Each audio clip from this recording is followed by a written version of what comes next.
kami perlu menegaskan bahwasanya audit yang kami lakukan itu kan tidak kepada pihak yang bukan pengelola keuangan negara. Hmm. Yang kami lakukan itu adalah pengelola keuangan negaranya.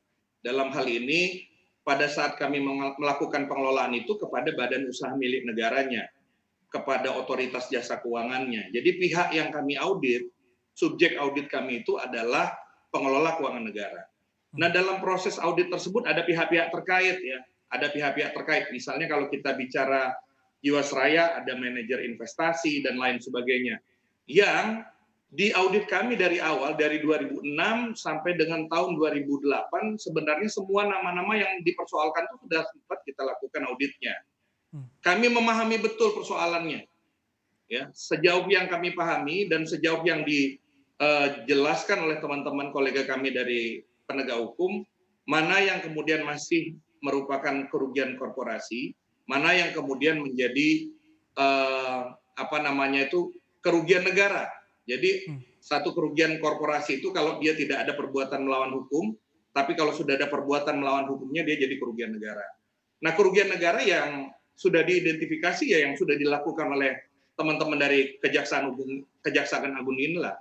Jadi BPK nggak bisa dong audit yang namanya perusahaan swasta, tapi kami boleh melakukan pemeriksaan terhadap pengelola keuangan negara yang kemudian juga apabila ada pihak terkait di dalamnya kami lakukan pendalaman terhadap pihak terkait tersebut. Baik. Seperti itu.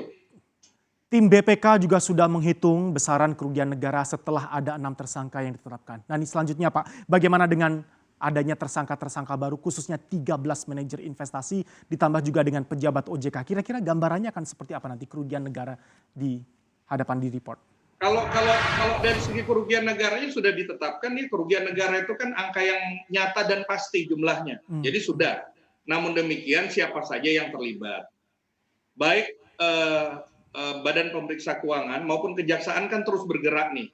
Saya tadi katakan dalam berbagai kesempatan kami sampaikan bahwa konstruksi kasus ini besar, cakupannya itu luas, bukan hanya kelembagaan Jiwasraya, tetapi yang terkait dengan otoritas jasa keuangan, yang terkait dengan otoritas bursa, yang terkait juga dengan Kementerian BUMN, yang juga terkait dengan beberapa BUMN yang terkait dengan Jiwasraya, dan itu semua sedang berjalan. Apa yang dilakukan sekarang itu kan adalah keputusan yang dilakukan oleh aparat penegak hukum, dalam hal ini Kejaksaan. Dan kami yakin ketika mereka menetapkan tersangka, mereka sudah memiliki alat bukti yang cukup. Adalah wewenang Kejaksaan untuk menetapkan tersangka yang baru, tetapi kebetulan saja juga inline. Kami juga masuk ya, juga melakukan pemeriksaan kepada entitas-entitas yang saat ini terkait dengan perluasan atau pengembangan kasus dari kasus Jiwasraya yang sedang ditangani oleh aparat penegak hukum ini.